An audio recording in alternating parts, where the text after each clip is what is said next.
This movie is a miracle. A sequel to a mid-spin-off movie from the Shrek franchise that released over a decade after the first movie is somehow not only one of the best movies from last year and one of the best animated movies from this decade so far, but potentially one of the best Western animated movies of all time.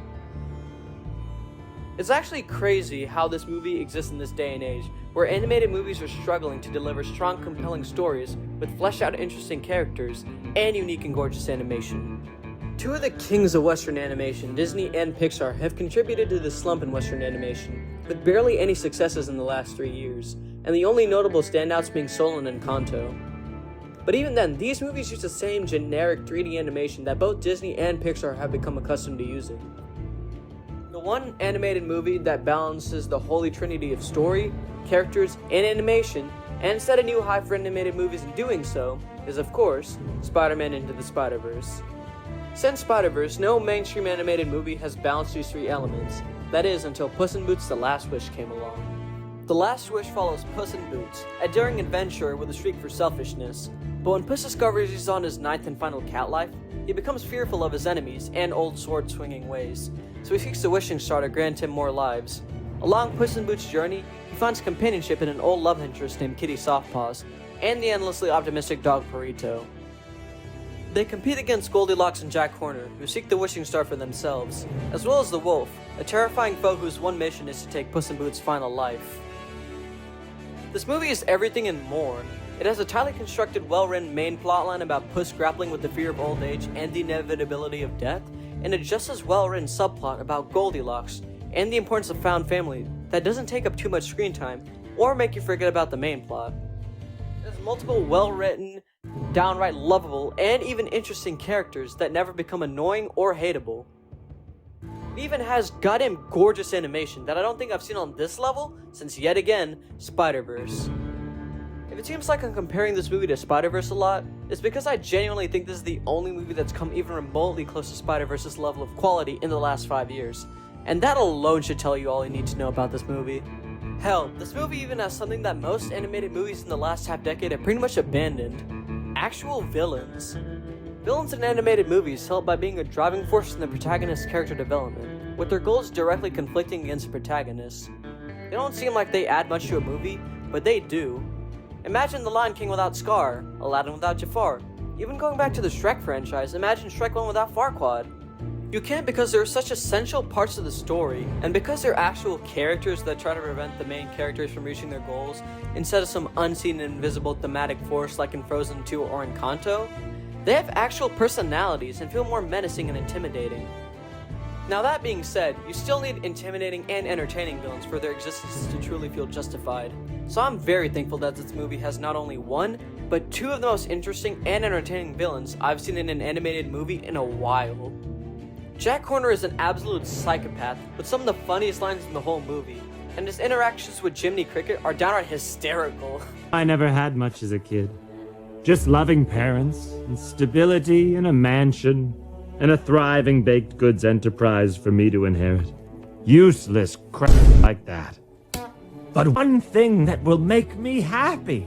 Oh, what's that? All of the magic in the world. For me, and no one else gets any. Is that so much? Yes! Agree to disagree. All right, bring it over. Despite how goofy he is, he's still a legitimate threat to our protagonist, which keeps him from being solely comic relief. And now we gotta talk about the other villain, who is perhaps one of the most terrifying animated villains, not just in this movie, but of all time. But before I can talk about them, I need to talk about their introduction into the movie. After Puss gets crushed by a large bill and dies, he wakes up in a doctor's office, where the doctor tells Puss he's down to his last life.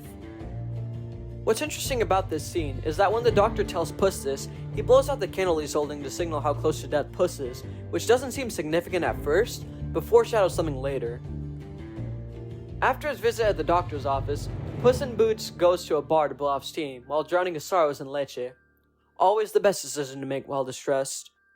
Now after the bar empties, and he's the last one left, a mysterious hooded wolf appears, and the candle sitting on the counter blows out, potentially cluing us into the wolf's identity.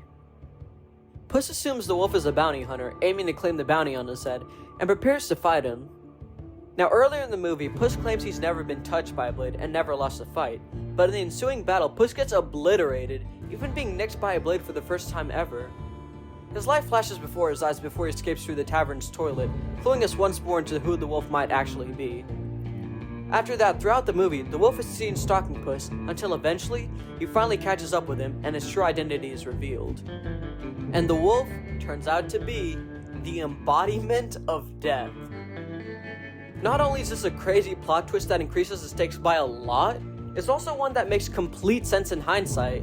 When the doctor blew out the candle in his office, he was trying to signal how close to death Puss was.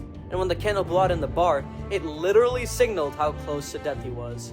And of course Puss gets touched by a blade for the first time, by the guy no one's ever managed to defeat. And it makes so much sense why his life flashes before his eyes as well, because he's going up against death. Now the reason Death wants to kill Puss is because he's sick of him wasting his 9 lives. Death believes life should be treasured and valued, and is rightfully enraged when Puss wastes all his undeserved extra lives without a second thought. Now remember when I said villains help by being driving forces in character growth? Well, Death is a driving force in causing Puss realize the value of life, and that spending it meaningfully with the people he loves is infinitely better than spending it as a person who can't live up to his own legend alone. This is especially shown during the climax of the movie, when Puss has the wishing star, and with Death in front of him, is given the option to regain all 9 of his lives, but instead chooses to live his last life out with Kitty and Perito. It's such a beautiful moment that shows the culmination of his journey to realize the true value of life. Another great thing is that he doesn't manage to defeat Death in their final battle at the wishing star. He gains the upper hand after realizing the value of life, but doesn't defeat him. What gets Death to stop pursuing Puss is Puss telling him he won't wish for his lives back, but will live out his last one fulfilled. It's such a perfect way to both show how Puss values life now, and how Death is satisfied that Puss finally learned his lesson, and won't take the cheap and easy way out. I was worried the movie would make Puss somehow defeat Death, which would have completely undermined the movie's themes, and not made any sense to how that happened, but instead it gave the most perfect ending I could have hoped for. There's other things I haven't even touched on, like how Perito may be not just one of the best comedic side characters I've ever seen on screen, but just one of the best side characters I've ever seen, period. But if I kept this video going, it would be like an hour long, so I think it's time to wrap it up. Overall, this movie is fucking incredible, and one of my favorite movies of all time.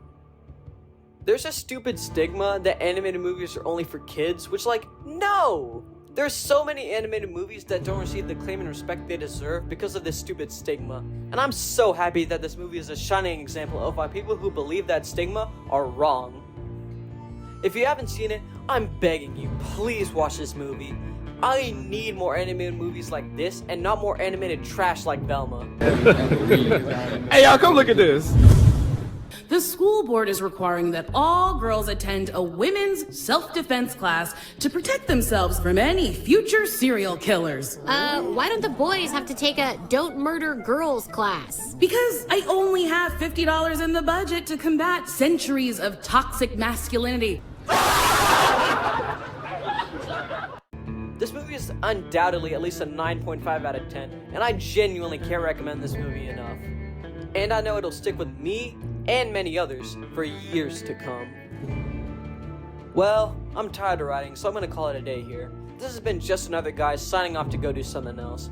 Like, subscribe, do all that YouTube shit, and I'll see you in the next one.